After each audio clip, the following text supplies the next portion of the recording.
All right, we are live. Hello, hello, hello. We are excited today. I'm telling you, today's show, oh my gosh, if you are tuning in, you better tap in and sow a share today because today's show is going to be epic, guys. I'm excited. Welcome to the Woo Talk Show.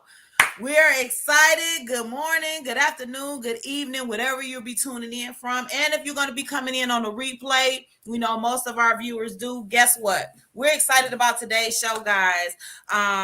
This is the Woo Talk Show, and we are women helping empower women and women helping empower winners. And guess what? We got a winner on the show today, you guys. We're excited about this gentleman. I'm telling you, we're so blessed and fortunate to have him on the show today. And he's going to be dropping some major nuggets. So I'm going to just give you a heads up.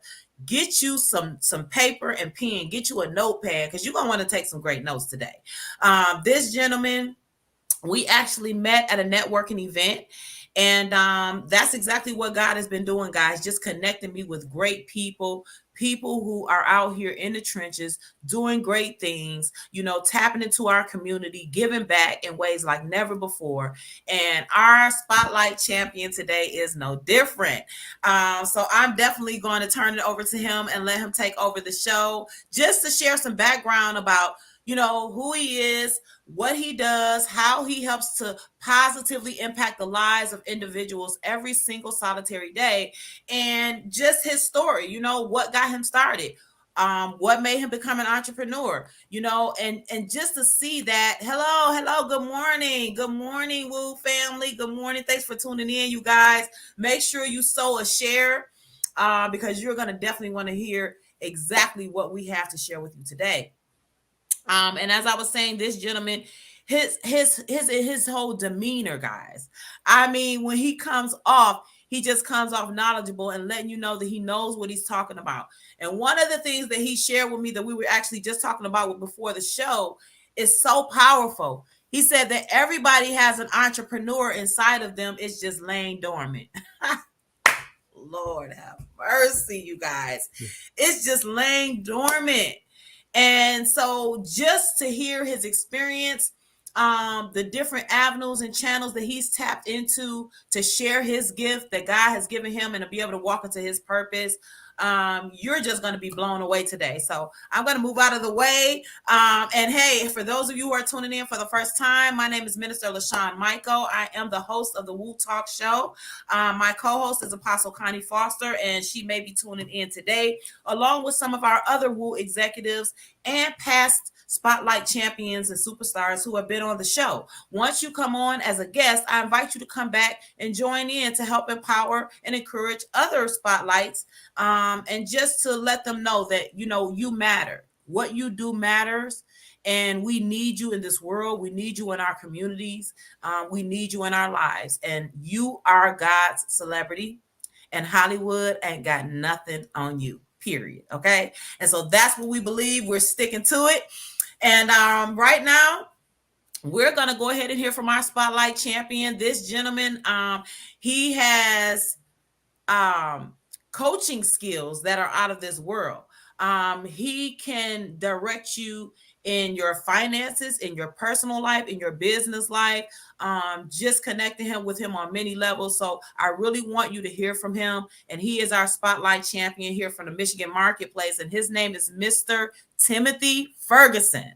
Mr. Ferguson, it's your show. Let's go, champion. Welcome to the Woo Talk Show. Thank you so much for being on the show. Thank you. Absolutely. So just tell us, a little bit about yourself, and how did you become an entrepreneur? How did you wake up the dormant? I started off in exercise, and I wanted to become a bodybuilder when I was 13 years old. And so I started out going to the gym in 8th grade, working out.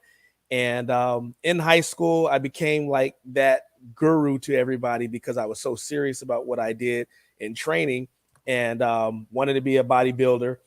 And I thought I knew a lot. I used to read all kind of muscle fitness magazines, and I took supplements, and I was really building myself up on this place of I know what I'm doing. And when I came to high school, I decided to drop out of football and I decided to train to do my first bodybuilding competition. And I got with a trainer for the first time, and he was one who first humbled me. In whereas a lot of what I thought I knew about exercise was incorrect. But he was also one that inspired me to want to become a trainer. So at the time, when it was my question of, well, what do you want to do when you go to college? What do you want to do? I said, well, I want to be a personal trainer. What line do I go into? I decided kinesiology. And so kinesiology, if you've never heard of that, it's a study of movement. It's a pre-med program. And in that includes learning about anatomy, physiology, chemistry, nutrition, advanced nutrition. And it was when I was there, especially with studying like nutrition, advanced nutrition, that I recognized that everything that I thought I knew and what the health industry promotes is incorrect. Or it was different, I should say, because I'm not one to just automatically just take the word on one side. I said, this is just different. So somebody's lying to me.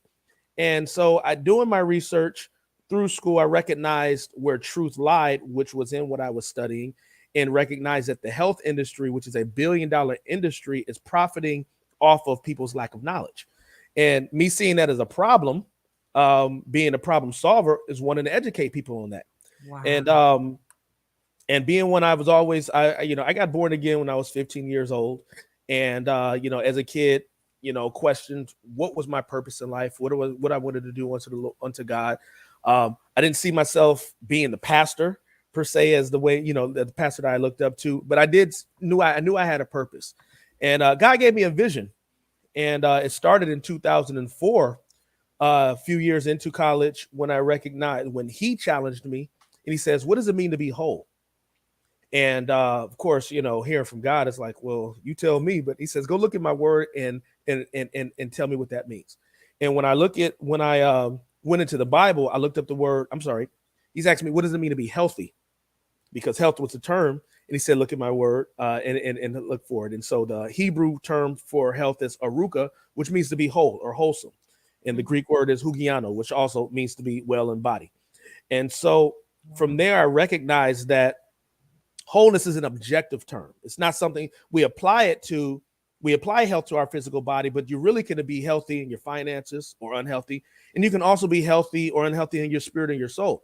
And so then he challenged me with this. He says, what does it mean to be whole in me? And giving you this example, he said, your physical body is a representation of what it means to be whole. I gave you 2 arms, 2 hands, 2 legs, and 2 feet. So when you go about your personal physical destination and you trip and fall, what do you do about it? You just get back up.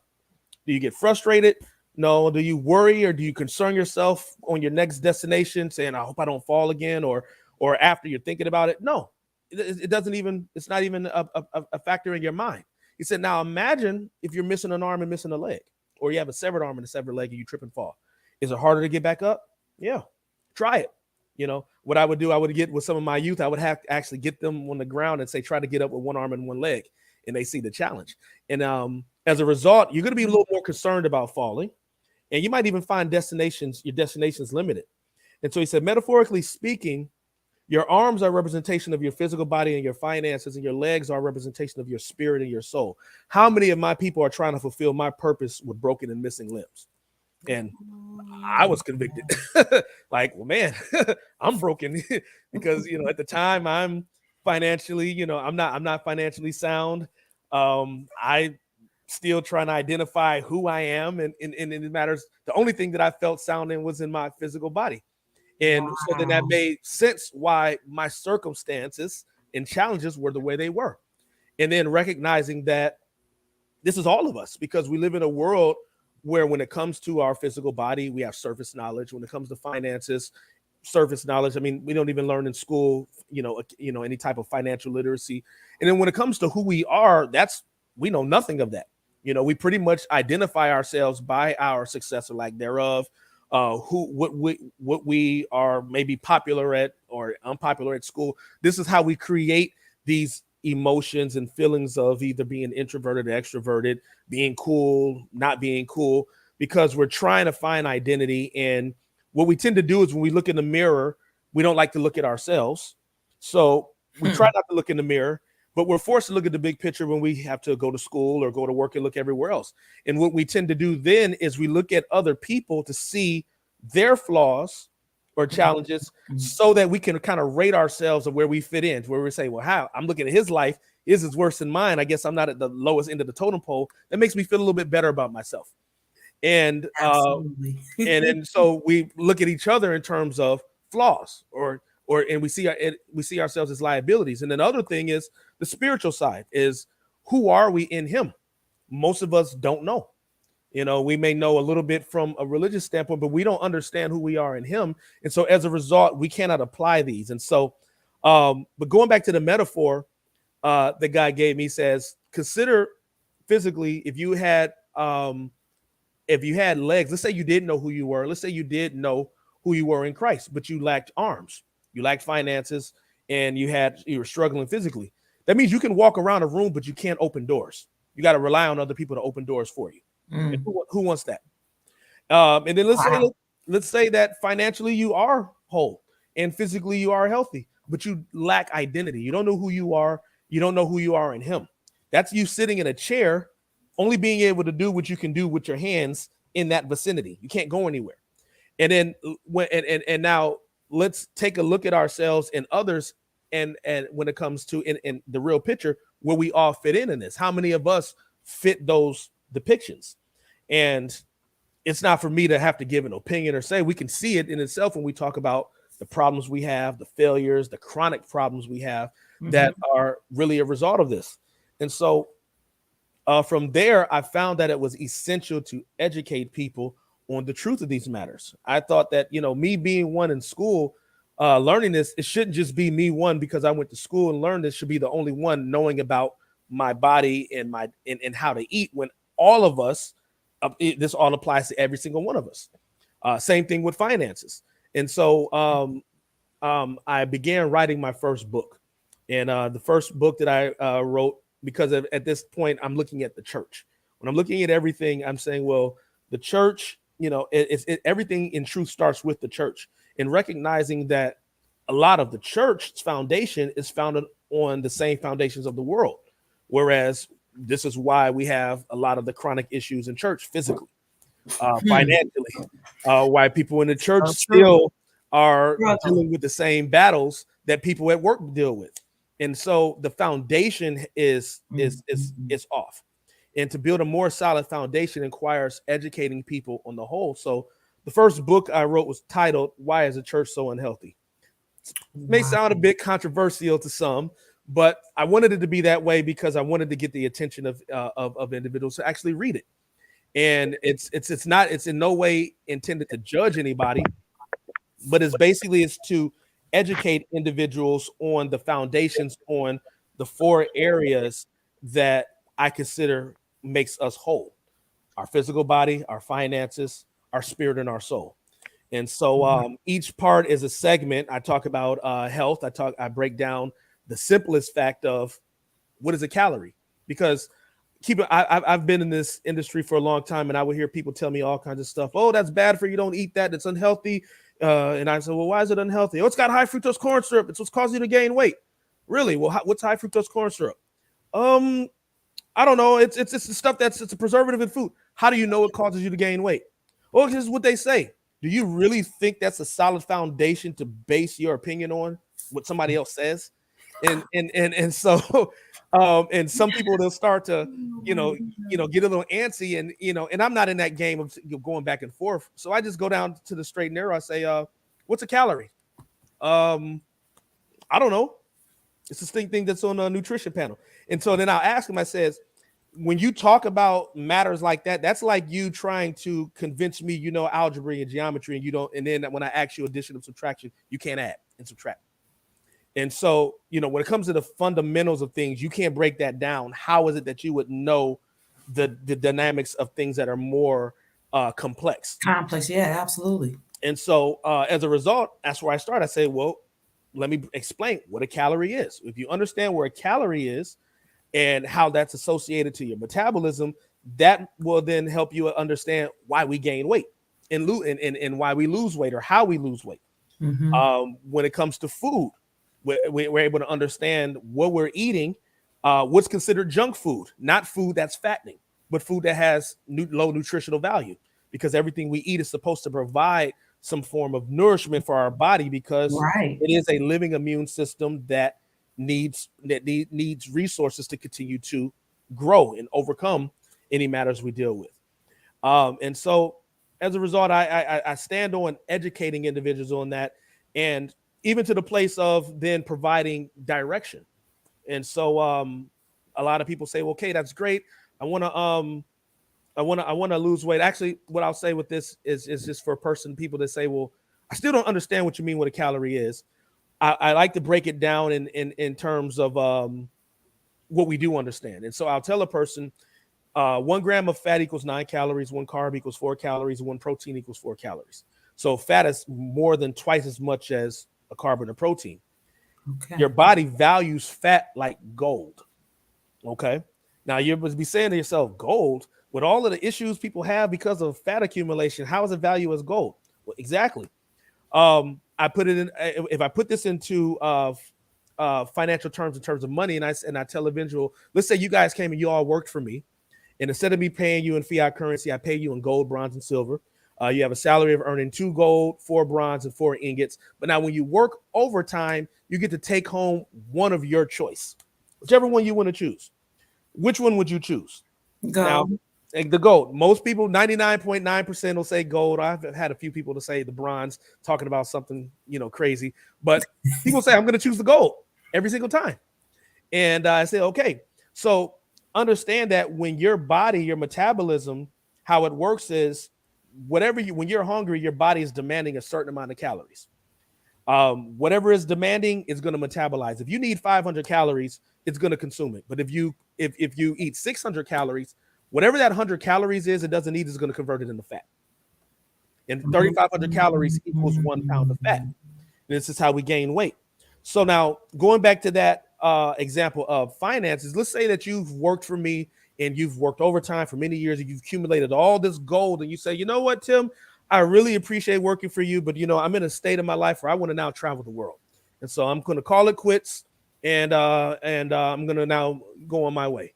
And I say, you know what? Oh man, I'm sorry that you're leaving, but enjoy your life. Enjoy, what you want to do. And so you decide to go on living life and traveling the world. Because you don't have a salary that you can now account to taking care of your bills, you have to now go into your vault, into your piggy bank, to start spending money. What are you going to start using first? The gold, the bronze, or the silver when it comes to paying your bills? The gold. Most people say they'll use the bronze and the silver. They don't want to touch the gold. Oh, because they want to save it. They want to save the gold. They want to store it. So Oh, I'll use the bronze and the silver first before I touch the gold. And if some will say, if I happen to spend my bronze and silver a little too fast, I may be considering I don't want to touch the gold. I'm gonna go back to work. And so then what happens is you decide to come back to work and to get another job. Now, how does that example relate to our body? It goes, when your body needs something metabolized, it doesn't matter what it is your body metabolizes. You can say, you know what, I'm gonna just have a banana after, just for some potassium. That's 60 calories, all carbohydrates. Your body's gonna say, I don't need it. It's overtime. I'm going to convert it into fat, the higher source of energy. And then now let's say, you know what, I've spent the last 10 years overeating. I've accumulated all this weight and I need to lose weight. So the thing that I'm going to first think of, let me just stop eating, or let me cut down on eating. Now, this is the part you got to understand why dieting doesn't work. Mm-hmm. So when your body needs, say, 500 calories, and you say, you know what, I'm on this Atkins diet or this keto diet or whatever it is, I'm only eating 250 calories. You give it 250 calories, but your body's still demanding, I need 250 calories. You're not giving it to me. If you don't give it to me, I got to take it from you. And when I take it from you, I'm not going to take it from the highest source of energy. I'm not going to take it from the fat. I'm going to take it from any stored sugar, glycogen, and protein directly out your muscle. Now, here's the deal. When you take the protein out your muscle, you slow down your metabolism. Now, have you ever heard of anybody getting on any of these diets, lose weight, and then they put the weight right back on twice as fast? Yes. Exactly. All the So time. this is so because exactly what happens is they they lose the weight and they decide to say, hey, I'm going to go back on going back to the relating to the job. I've accumulated all this gold, but I've spent too much of my bronze and silver, so I want to get a job again. So here you come back to work for me, and you say, hey, can I get that job back? Sure, you can get the job back. I wasn't expecting you to come back so soon. Here's the only problem: when you left, I had to fill your role, so I can't pay you as much. Instead of me giving you 2 gold, 4 bronze, and 4 silver, I can only give you 1 gold, 2 bronze, and two silver. Now, you still can get gold, your choice, when you work overtime, but your salary is less. Okay. And so as a result, you now, despite getting back to work, you got to change your lifestyle. You can't live off of that same salary anymore because you're making less. So what happens when it comes to dieting, it's the same way. When you diet and you cut these carbs and you lose this weight, you slow down your metabolism. So what used to be 500 calories your body can metabolize, now your body can only metabolize 300 calories. And you say, ooh, woo, I done lost all this weight. I'm going to go back and treat myself and start eating again. And guess what? You eat 600, 700 calories. That's 400 calories stored as fat. Keep adding that on to 3,500 calories. That's how you gain a pound of fat. And that's how we put the weight right back on. And now it's harder to get off because your metabolism is less. And this is what's been going on and what's been common. And so people are going back eating what they were able to consume before, which was the 500. But now, because your metabolism has changed, you're only able to consume 300 without it being stored as fat. Yep. But you're still eating the 500, and 200 is always going as fat. Yep. That is amazing. Oh my God. Because the body does not, because it values fat as gold. That's why we accumulate it. So the next question you'll say, well, then if I can't lose weight, then diet, well, then how do I get rid of this fat? We got to overload. We call it the overload principle. You got to exercise. There's 2 forms of exercise. There's weightlifting. That's considered for toning, muscle toning and shaping. And then there's aerobics. That's specifically catered towards weight loss, or what you call building your volume of oxygen in your heart, whether if you want to become like a runner or something. And to overload, you have to burn excess calories. And so if you say, well, to lose weight, I got to burn 3,500 calories. Now, you're burning calories that right now as we speak at resting heart rate, but you can't count that because it's resting heart rate. So we're all burning calories, but it's at resting heart rate. When your heart rate elevates, you burn more calories at a given rate. When you get into a place of an elevated heart rate for like 15 minutes or more, your body goes into what they call an aerobic state. And so now you're burning these calories. And as a result, what you accumulate there goes towards losing a pound of fat. So I would get with people who would say, man, I really don't have a lot of faith in exercising because I don't lose weight. I only seem to lose weight when I diet. And so I explain that to them. And then I ask them, I say, well, when you exercise, what are you doing? And they say, well, I'm riding a bike, a few days a week. How many calories are you burning? Most people don't even know how many calories they burn. But so I'll just give them an example. I say, well, let's say if you did this twice a week, you're burning 500 calories a day. That's 1,000 calories a week. 3,500 calories equals 1 pound of fat. So you're averaging about 1 pound a month. So the idea of you trying to lose 30 pounds in 90 days through aerobics is not realistic, not based on that. And so I say, in order for you to do what you're doing at this rate, it's going to take you about a year or more to be able to lose 30 pounds. Now, if you're content with that, then great. That's fine. We will work where you're at. But if you're saying, hey, I want to do this in 6 months, then we're going to have to adjust what you're doing. Okay, we're going to have to add a few more days. You're going to have to burn more at a given rate. You're going to have to do something that's in alignment with the goal that you're trying to set. And see, that's the problem with most of us, is we have goals set and and our plans are in misalignment with it. So it seems as though it's not working, but it's just really misalignment. What I'm doing is just going to take me longer to get there than what I'm expecting or what I'm trying to do. Mm-hmm. And now I have to be realistic with myself that reach this goal, do I want to put in this work? Some do, some don't. Some want to do it later. It's what it is. But I call this removing probability from the equation. So whereas Most of us think we have this mindset that if I do it, I might lose weight, or I'm hoping losing weight. There's no need to hope. It's a law. And so when you apply the numbers, work the numbers, you're gonna get the results. Now, of course, you want to have now, of course, you want to have a diet that complements it. And so, what does that look like? This goes back to learning how to listen to your body. Your body, we all know what it feels like when we're hungry, right? Our body tells us. You get hunger pains, you start to feel it. Your body tells you when you're hungry, but our body also tells us when we're satisfied. But because of poverty mentality, the way we're raised in most cases, the way our parents teach us, eat all the food on that plate until it's empty, we learn to overeat. And so we ignore our body and we eat until we're full. And when you eat till you're full, you've already overeaten.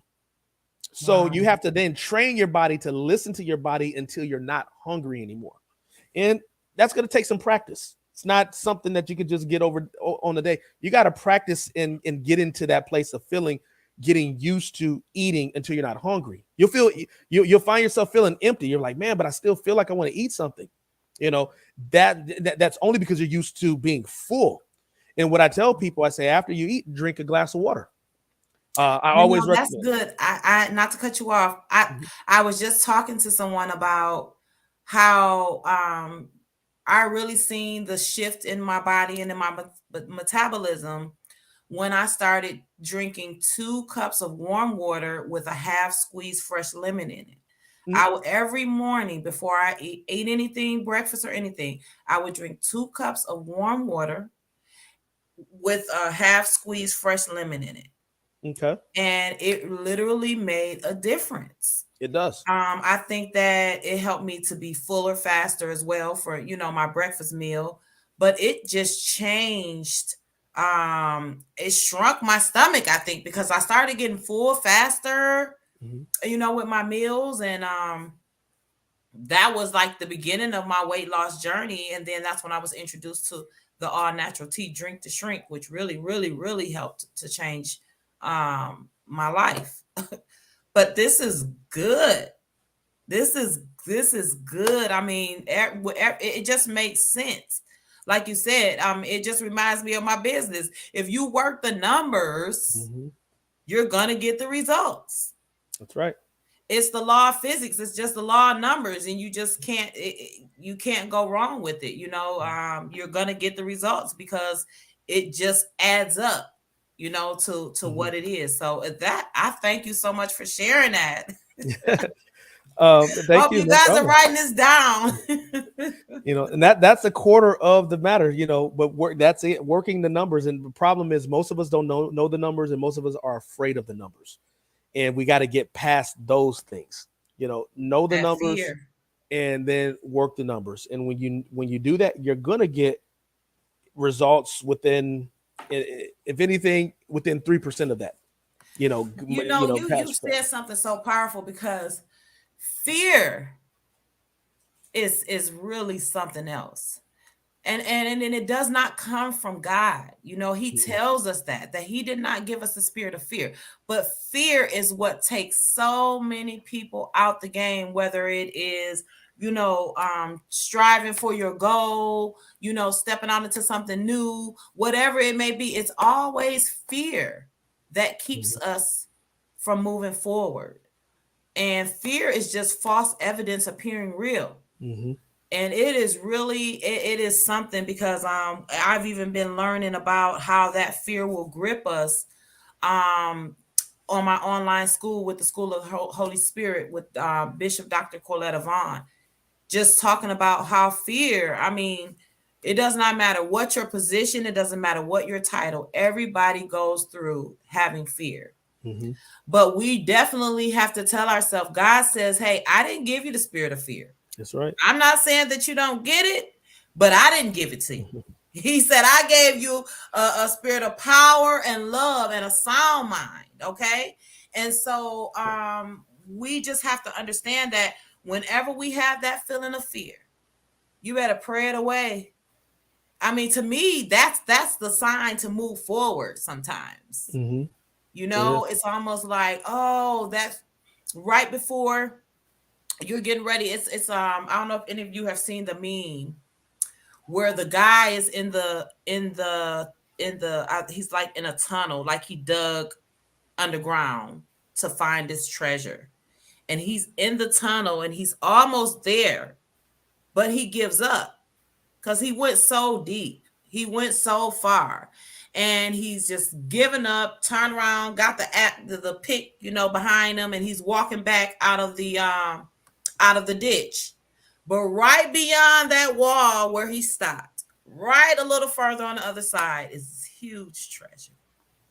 And so many of us are there, you know, and Speak on that, please. so many of us are there, and it's a lot of Bible says our people perish for a lack of knowledge, and so a lot of what we do it, but not knowing or not understanding, and so as a result, we're tied to thoughts and mindsets that only induce fear.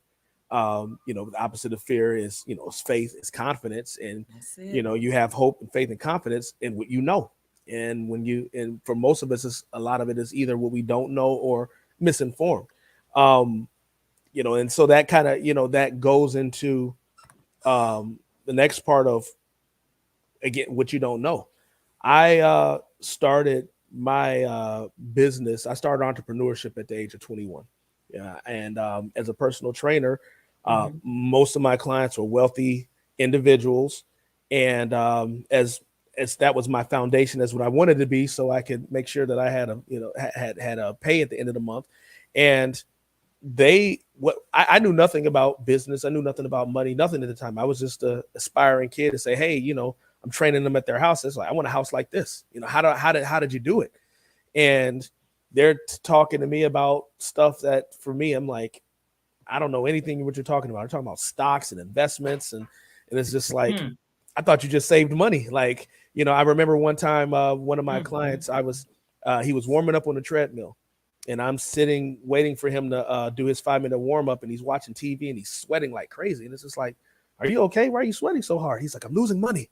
And I said, what do you mean you're losing money? He's like, I'm losing money in my companies. I'm looking at him, looking at the TV, looking at the TV, and I'm like, I still don't get it. And he's like, I own these companies. And it's just like, I thought you owned the company on 12 Mile. He's, I own that too, but I own these as well. And so I was like, okay, well, help me out here. What is this? What are we talking about? And he was talking about stocks, owning stocks and trading and investments. And I said, can you teach me? He said, sure. And so a lot of my clients early on were considered mentors in business and finance, because I learned hands-on from them, in addition to books that they gave me and that I read on what it truly means to operate and become financially free. And the thing it comes back to the mindset. And it just like when it comes to the physical, our physical body and our knowledge thereof or lack thereof, we also have that same issue chronically when it comes to finances. And so me being one who's really big on words and the usage of words, I'm always one where I look into things when I hear things that are just kind of used out of context. I hear people say, oh man, this man's rich and this man's wealthy. I said, well, what's the difference? Oh, well, he's got a whole lot of money. The wealthy man's got just less money. And I said, there's no two words that mean the same thing. And the truth of the matter is, these are words that we all use interchangeably, but nobody really knows what they are. And getting down to it, the question is, what is money? Nobody really can define what that is. And, just getting down to that, it's a resource, to trade, and to be able to buy things, but understanding what does it mean to be rich versus wealthy is something that for a lot of people don't understand. And see, what I've learned is that one is figurative and one is literal. And so you can have, the definition of a person who is rich is someone who views money as leverage to make more money. Whereas the definition of someone who has a poverty mentality views money as leverage to buy things. Now think about that. When you talk to most people and they say, I need money, what are they usually thinking about? They're thinking about buying a house, buying a car, getting some clothes, some form of getting something, buying something that they can. Mentality. Exactly. And so even when it comes to talking about visionaries, your dream board, what's on your dream board? a car, this and Still that, things. things. And so there it's one is a mindset. And I tell people, because some people will challenge that, I say, you ever heard of a poverty mentality? Well, if there's a poverty mentality, there has to be something that contrasts that. And so understanding, being able to define wealth versus rich, one is figurative, one is literal. Wealth is what's in your pocket. You got money, you can have money and still have a poverty mentality.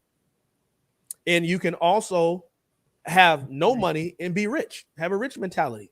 It just means that whatever situation I'm in is what it is. But because I know how to make and generate money, I'll get it back. The only thing we can't get back is time.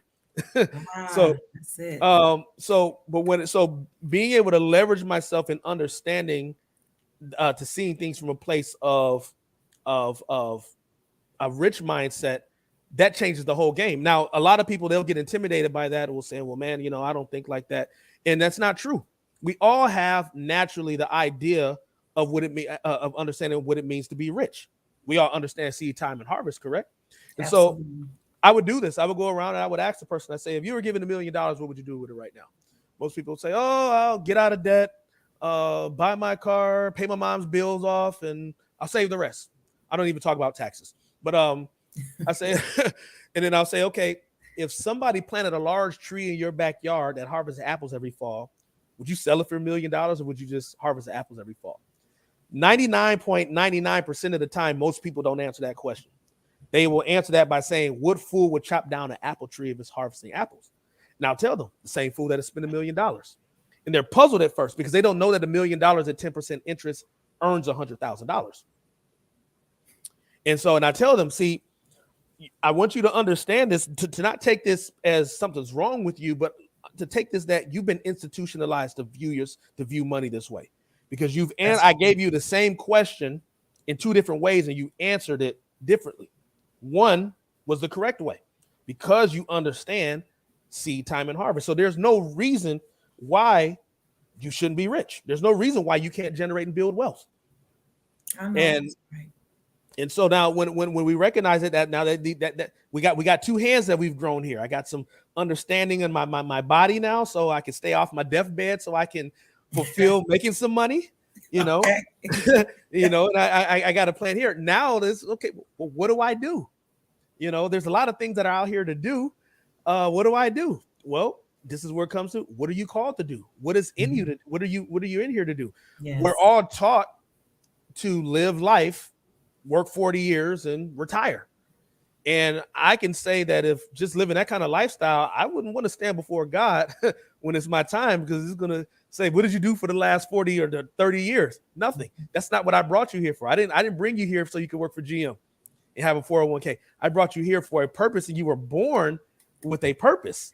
Ooh. I gifted you with a gift that is you. You might have some seed from your mom and your dad, but it's who you are, and it is a signpost to your calling. And so when we talk about the legs, we talk about one leg, we talk about gifts. Going back to that, what I share in terms of when we look in the mirror, we don't like what we see, is because we don't see our gift. We see our flaws. We see what other people say about us that we don't like, or what our, from competition or whatnot. And so when we understand our gift, a paradigm shift occurs. Now, when we talk about gifts, what are the gifts we're talking about? These gifts are from Romans 12. And I call these the motivational gifts, because there's 3 types of gifts in the Bible. You have ministry gifts, manifestational gifts, and motivational gifts.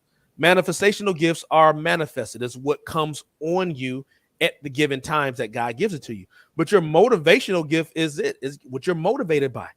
It is what you are born with, and we all have different motivations. And so the 7 gifts you have, they call in the Bible, King James will call it a prophet, but it means to be actually a perceiver. You have a server, the teacher, the exhorter, the administrator, the giver, and the compassionate. Now, we all have a measure of all 7 of the gifts in us. I mean, we all have a heart. We care about people. We all can think. We all can see. We all know how to do things with our hands. But what makes up our primary motivation is it makes up who we are and why we see the things we see and do the things we do. And see, oftentimes what we do is, because we see things as we are, we get with somebody else who sees something different and we argue. That's not true. That's not right. It's this. When in all reality, what you see is not Perspective. it's correct, but what they see is correct as well. And Absolutely. so I'll say this. I say if you took 7 blind people and put their hand on the elephant, you put one on the tail, one on the trunk, one on the tusk, one on the ear, and you ask them all what an elephant feels like, they're all going to give you a different perspective, but Come yet on none of them here. are incorrect. And so That's it so takes funny. I say the same thing when I say about, like, even if you were to go to church. I used to say this. I think I actually used this in one of my sermons. If you go to church and I'm sitting in the front, you sitting in the back, and I'm going to tell you a different experience of the service than what you saw. You just saw the usher sitting people down, or maybe you saw, people coming in the door. I'm in the front. I didn't see anything. I'm looking at the choir, and so at the end of the service, somebody say, "How was church today?" I'm going to give you a totally different. And that's so true. It's all about perspective. And you cannot let someone else's perspective determine your destiny. That's right. Or your purpose. Yeah. Or your calling. And when you understand your perspective, you then understand asset value. This is good. Everybody wants to feel valued. That's the reason why we feel down, depressed, frustrated, because we all are seeking validation and value. But when we are able to identify ourselves with our gifts, now that we're able to identify how we could be of asset value to whatever situation we're in. So I use a few different examples of how the gifts work. We've all been in situations where we may have talked to an individual and you're sharing something with them and they're just not listening. You're starting to get frustrated because they're not listening to you. They're kind of frustrated because they're not receiving what you're receiving. You kind of go off both ways. And we usually just judge, oh man, he just really doesn't want it. Something's wrong with him. But the truth of the matter is your position in of what you're to give that person is not in alignment of what they need at the time. And see, God is very intricate in how he orchestrates things. So you need all 7 of the gifts in order to create wholeness. 7 is the number of completion, right? Absolutely. And so in a what do you call it? In a setting where you're in a counseling setting, most individuals, when they stand before somebody, what they need is they just need somebody to just listen to them. They don't want to hear anything. Right. They just want to listen advice. To them. Okay. The just compassionate, the individual who has a gift of compassion, they're the heart of the body. That is their motivation. They're there to sit there to listen to you. They'll weep with you. They'll cry and hug you. I'm so sorry. And they'll intercede for you and everything. It is their natural intent to do that. And then once that need is met, you'll say to yourself, so what do I do? You know what the compassionate person is going to say? I don't know. But I'm just here for you. But if the compassionate person understands that, hey, okay, my job is done, let me introduce you to the teacher. The objective of the teacher is to renew your mind. Now you sit before the teacher's listening to you, is looking at your problem, and he's going to now share information with you that renews your perspective, where you say, wow, I never thought about it that way. I didn't see it like that before. Wow, okay, wow. Now, how do I apply it? The teacher's going to say, I renewed your mind, figure it out. Or he can say, let me introduce you to the exhorter. The exhorter is the individual who's the speaker that's going to give you practical steps of advice. They're real big on practicality, not theory. And they're going to say, okay, you need to do A, B, C, D, E, F, and G. You need to do all these things. And when you do it, you get through there. Well, how do I know if it's going to work? Figure it out. That's exhorter's cup of tea. Or he can say, let me introduce you to the perceiver. The perceiver is going to now look at each one of these matters, and they're going to say, okay, A, B, and C only work if you go in this direction. D, E, and F only work in here. So they provide direction. And what you have is an individual who has been counseled from the place of weeping to the place of getting direction by individuals all operating in their gift. And then you say, well, what about the other gifts? Well, you need servers that are basically hands-on doing work in the system. You need administrators to be managers, and you need givers to operate in procurement in some form. Everyone, has a role in that place. Same thing in a business. A business is set up where all the gifts have a genuine role. And see, when we understand that when we understand finance and we don't have to tie our finances to our earnings and our income, we can accept our roles. So in a business setting, when you talk about HR, human resources, the gift that's most objective, ideal to being in that position is a gift who has the gift of being a perceiver. Now, you may relate to some of these gifts if that's you, or you might know somebody who is you, but perceivers are what you consider the eyes of the body. These are very black and white individuals, or all or nothing, whatever they are into, no gray area, whatever they stand for. They're very dramatic in speech, may not have much tact, so they say things as they see it. You might kind of, they might kind of come off as being rude, but they're telling the truth in a lot of ways. Very blunt, yeah. But in a business setting, in human resources, their objective is essential, because they're not going to bring anybody in or allow anyone or anything to come in to compromise the system. Absolutely. Okay. The exhorter, on the other hand, is a gift that contrasts that of perceiver. So, as I said before, you have a gift of all of them in you, but one of the gifts is going to be the least, and that's going to be the gift that contrasts your primary gift. So, an exhorter is a gift that contrasts the perceiver. Where perceivers are the eyes of the body, exhorters is what you consider the mouth of the body. This is the person where, instead of being on the back end in HR, they're on the front end. They're in sales. This is the person who has the gift of gab. They know how to make anything sound good, because they just, they have a way of camaraderie. They're not afraid to approach people. They're charismatic, very charismatic. They know how to smile. Very good in representation in that matter. And say, what's interesting is, if you put these individuals in positions that they don't naturally thrive in, they're going to be a fish out of water. Or some cases, people just say, oh, they're just bad. But in reality, so I'll say with the perceiver, if you took a perceiver and exhorter and you put them in the networking room and you say, okay, I want you to go ahead and shake hands with everybody, the perceiver is going to stand in the corner and kind of look around to see who they should talk to, pretty much trying to minimize anyone that may not talk to him. And whereas the exhorter is going to walk around and shake everybody's hands. Hey, how you doing? Nice to meet you. All right, here's my card. And as a result, at the end of the day, boss comes around and say, okay, how many numbers did you get? The perceiver's like, oh, I got 5. He only spoke to like 20% of the room, and the exhorter's like, I got 30. He talked to everybody. So he's most ideal being in that position. The perceiver might feel sad and feel bad, like, well, man, I guess something's wrong with me. And it's like, no, there's nothing wrong with you. You're just a fish out of water. Let me put you in HR, where now I'm hiring somebody. Thrive. I'm hiring somebody, and I need this person to meet A, B, C, and D qualifications. If I put those two individuals, again, in that situation, the exhorter is going to bring the person in. Hey, how you doing? Nice to meet you. They're going to have the camaraderie, gift of gab. Oh, wait a minute. Yo, I know your brother. We went to school together. I like you.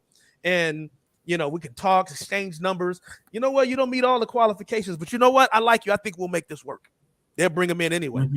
Whereas the perceiver is going to look at them and can do all the things to be well. Hey, I like you. We can let's have coffee one day, but you don't meet all the qualifications. I can't bring you in. They'll actually get the person to think that they're actually going to get in because of things may be in a certain way. And they're like, oh, you don't meet all the qualifications. So a perceiver is not going to compromise the system, whereas an exhorter will. And so this is seeing how both of them, when they're in their place, how they work, and you don't have to teach them this. It's not a learned behavior. It's just natural. And if it's going to be anyone that you want in a role, you want a person who's natural at it, where it is all I got to do is just teach you what we're doing, what it's about. And so same thing when it comes with teachers and compassionate. Compassionate these are your individuals that, as I mentioned before, they're very hard oriented. They're very soft spoken, very nice, appreciative. They go out their way to do whatever. They do not like to be the bearer of bad news. So they're very great in positions of customer service. Keep in mind, especially if you have clients or customers calling and they're mad and they're angry, you don't have to worry about compassionate people getting mad and cussing them back out or going off on them, because they don't like to be the bearer of bad news. In fact, they may make customers even more angry because they don't feed into their anger. Whereas you might put somebody else in there and you might have to fire somebody after that. Teachers are great as individuals where they don't have to be around anyone. They can just be in a room by themselves. They're good in accounting. They're good in places where it requires them to think. Finance, accounting, human accounting, or engineering positions where it requires for them to be analytical are great. Coming up with ideas, ways of improving your service, your business is something that is more so their cup of tea. And so being back in. And then you have administrators and servers. These are two gifts that contrast one another. Both like to take on projects. One likes to do them, one likes to delegate. Servers you'll often find are individuals that are perfectionists. Whatever they do, they put 110% into it. If they were to be put in a delegating role, they're going to become counterproductive, whereas they're going to go behind everybody and redo it the way they think it should be. And which is now costing them time. And so and oftentimes a lot of servers get put into these positions because of their work ethic. Oh, they're hardworking, put them in a management position, and then they're terrible. And so, but now an administrator on the other end is the individual who does not want to do the work. They prefer to delegate. So they'll get everybody together and they'll start orchestrating a team. I need you to do this, you do that. And where they're really going to be really strong at is problems. Administrators would have what I call a high threshold for chaos. Here's one way you can always identify an administrator. Go to their desk. If you're in an office setting, room setting, their desk, their environment is a mess.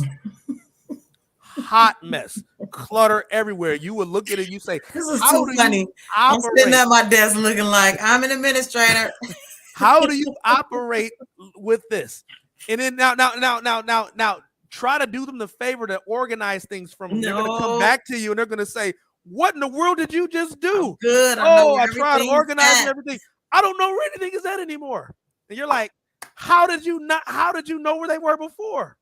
Again, perspective, because it's chaos to you.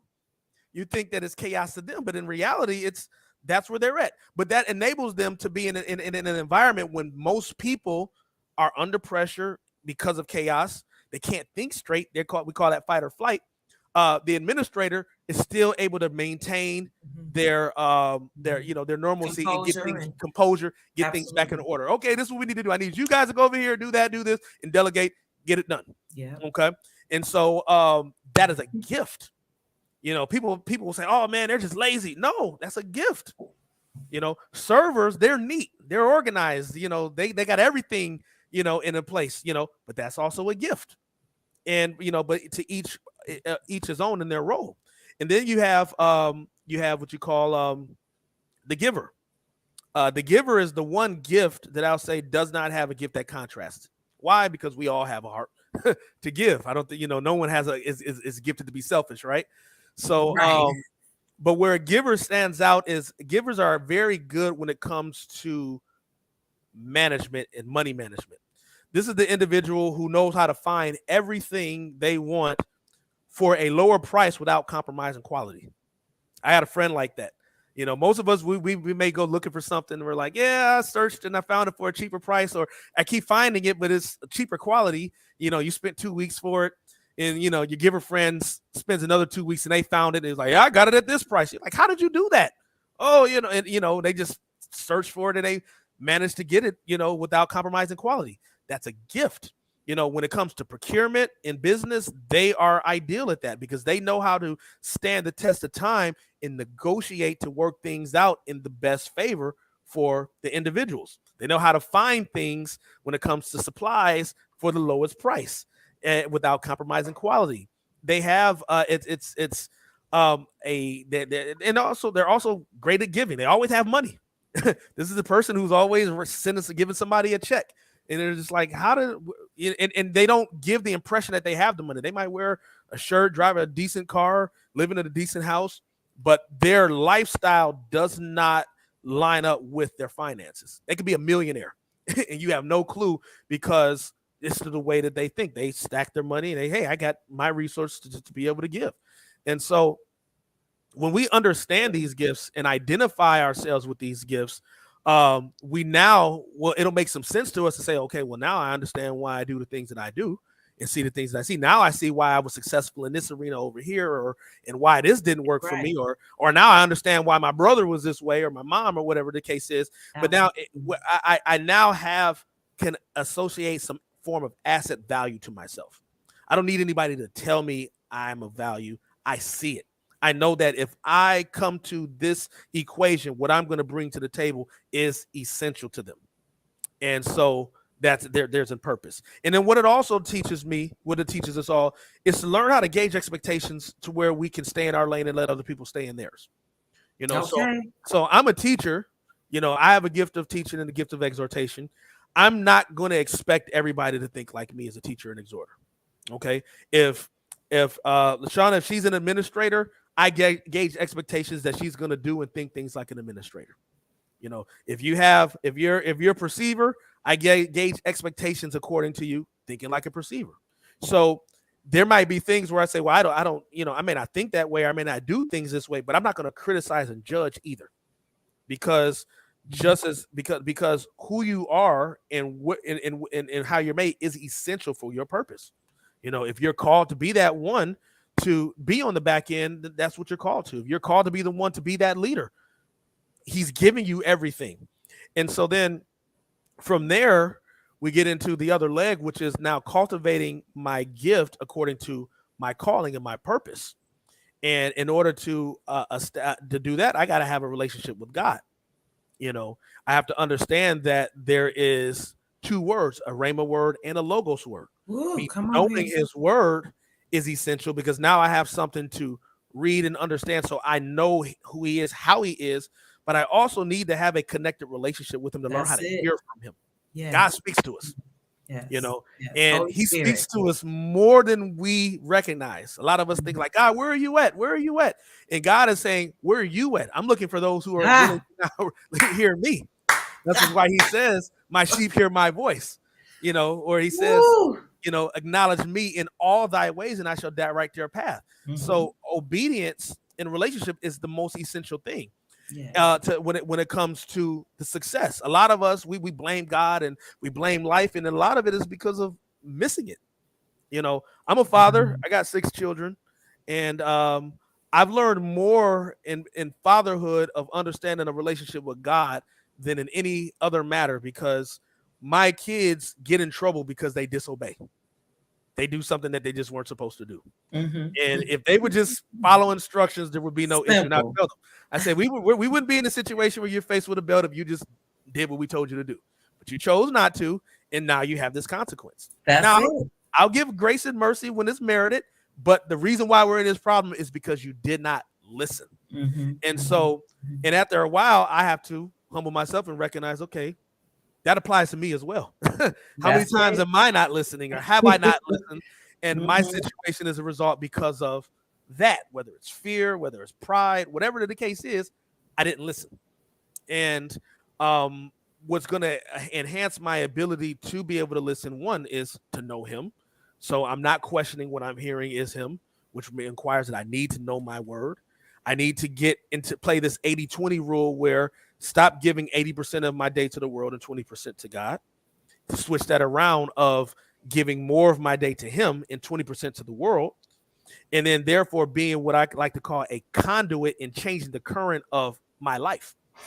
And so, because we all live, despite how we are living, we are all floating in a direction of current.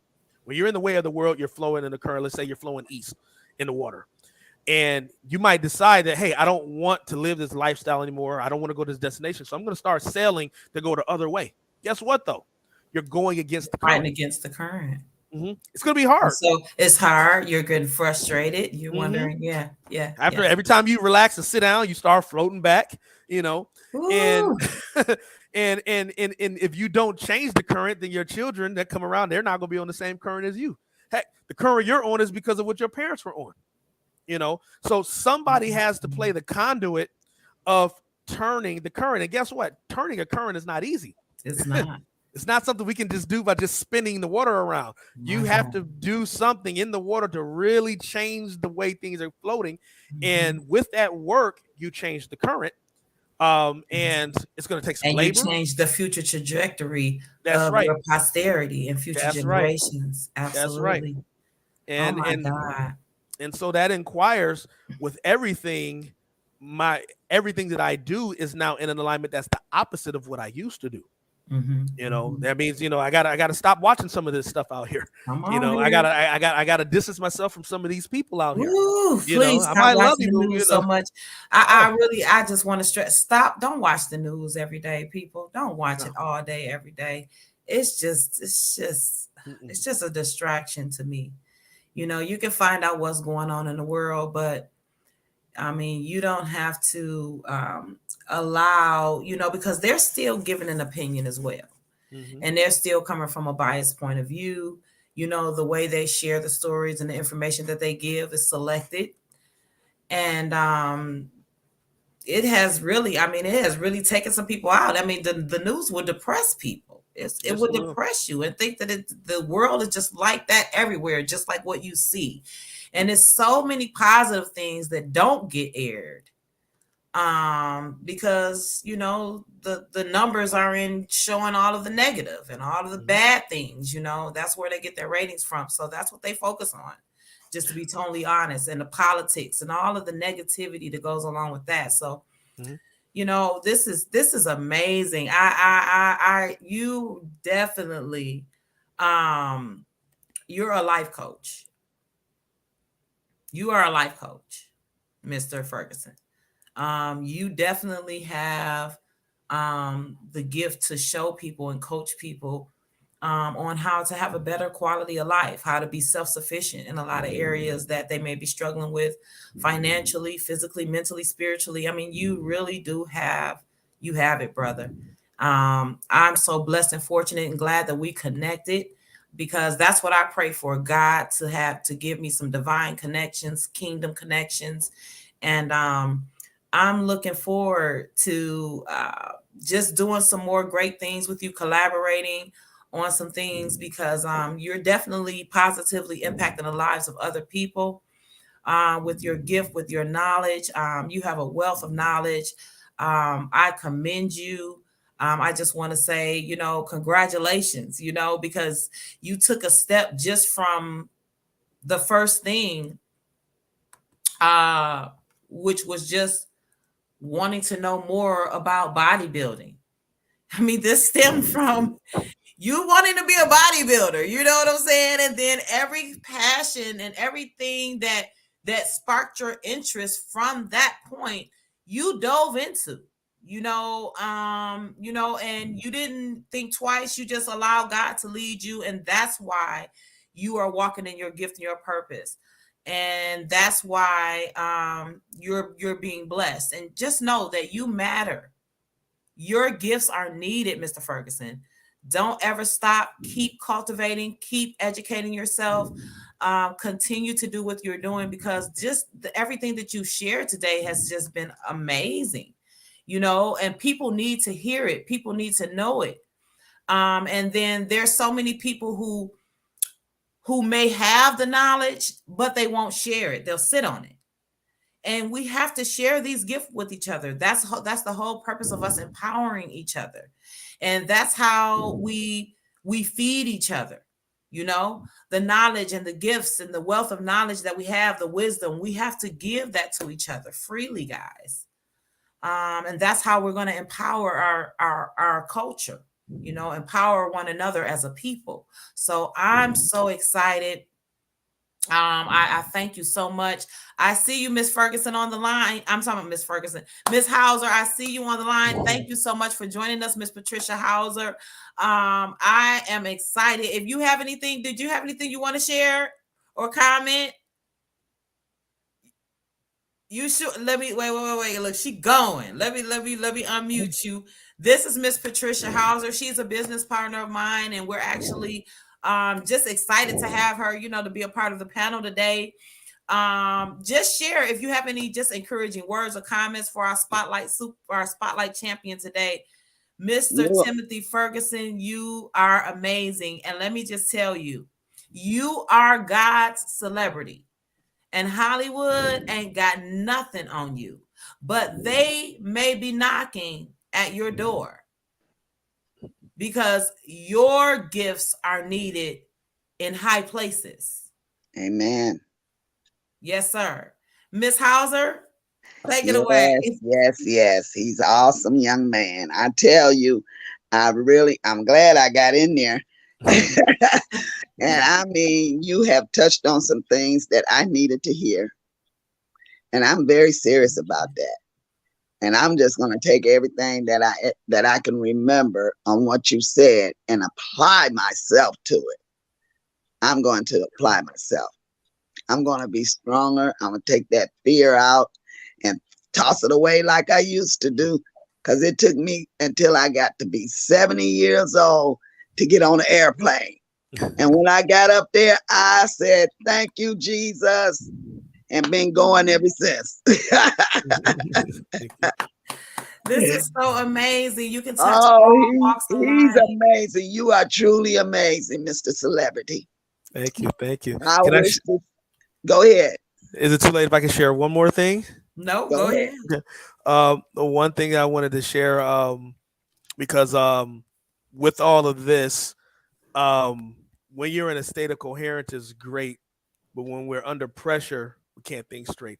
And so one of the things that I wanted to close on that I talk about that is our biggest problem is stress. And you know, as believers, living under oppression is stressful. But to understand it from a chemical standpoint, that when we stress, your frontal lobe in your brain shuts down and it puts you in a state of what you call fight or flight. That's natural. So if you were to be walking out of your house and you see a bear by your car, you're not going to say, did he eat already? To determine if you should keep walking to your car. You're going to go into a state of I can either run for my life or fight for my life. Amen. But now, because of the way we've been oppressed, whether it's because of our finances, our and life, we live in a state of fight or flight. And so as a result, we can't think straight.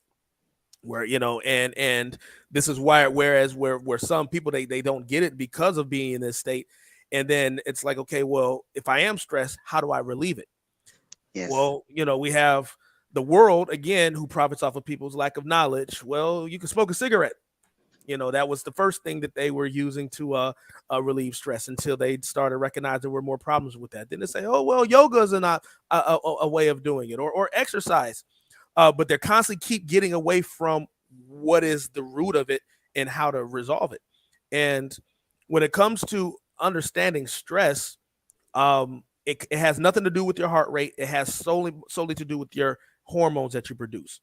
When you stress and your frontal lobe shuts down, you produce corticosteroids, cortisol specifically. This is why we all develop abdominal fat around the midsection. Not everybody drinks beer, so we can't call it a beer belly. But what happens is when our heart rate is elevated, it stems emotions of anger, frustration, and anxiety. And when our heart rate is low, we produce acetylcholine, and it produces emotions of bitterness, detachment, and resentment. Mm-hmm. None of these are emotions that are positive to help you get out of the place you're in. And and I'll ask people, I say, do you think you live a stressful lifestyle? And and I don't expect for people to say, to go through this route of yes or no. I just ask them real simply. I say, how often do you experience emotions of focus, determination, contentment, in matters? And most people say in spurts. I say, okay, well, then you live a stressful lifestyle. And so most of us, that's how we live. We live in that case, and it's killing us. Yes. It's killing our bodies. It's killing us. It's preventing us from moving forward. Mm-hmm. And the biggest answer is, how do you relieve stress? The answer, truth be told, is so simple, most people wouldn't believe it. Uh-huh. But the answer is rhythmic breathing.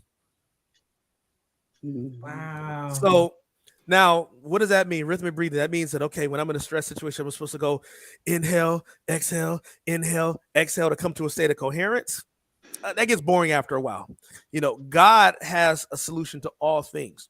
So when you sing praises, you're automatically rhythmically breathing. So when you sing praises, you sing out of stress. You move back into a state of coherence where when your heart rate is elevated, you create emotions of focus, determination, emotion. When it's low, you create emotions of curiosity, contentment, composure, and you think straight, but it all stems back to Him. And so I say, I think about the times if we go to church and we miss praise and worship, and you hear the message and it's just like, okay. But on the times when you go to church and you get in praise and worship, and that word just is like lights you up, we might go back to Monday feeling down again, But the point of is that when we sing those praise and worship, we come out of that state. My God. And Yes, you we know, do. and this is something that it goes back to God. So I don't tell people, oh man, just sit down and go do yoga. You know, you're missing the point. This all goes back to the Most High. Sing in praises. You know, Hallelujah. This is Hallelujah. awesome.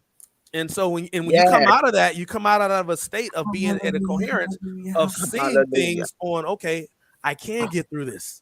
I can work this. I will work through this. Oh, He my said, God. this is what he says.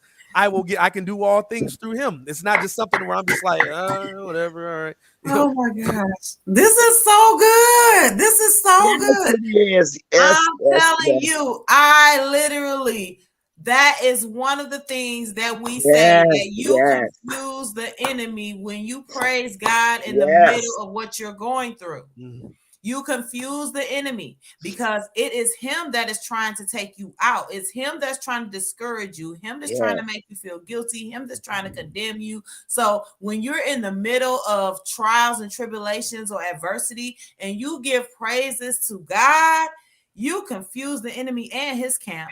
They don't even know what to do. Don't I know it? Where is she going through all this and she's still saying hallelujah to him? Wait a minute. Right? He can't figure you out. You better give him some praise. I love that, Mr. Ferguson. Hallelujah. I Yeah. love that. Right I'm on telling time. you, he left us on a good note, you guys. No matter Right what you're on going time. through, if Right you're on time. stressing over something, you better start praising God to eliminate Yes, that stress. sir. Whatever it is that you're going through, wherever it is that seems like there's no way out, there's no way back, God didn't give up, God is gone, he didn't left you. No, the devil is a liar. Start praising him. Start praising him. Shift the atmosphere around you with your praise. Fill the atmosphere with praises to God in the middle of your fear. You hear me? And I'm telling you, those praises will convert your fear into faith in the name of Jesus. I'm speaking it right now. Hallelujah. I'm so thankful right now. Hallelujah. Oh my God.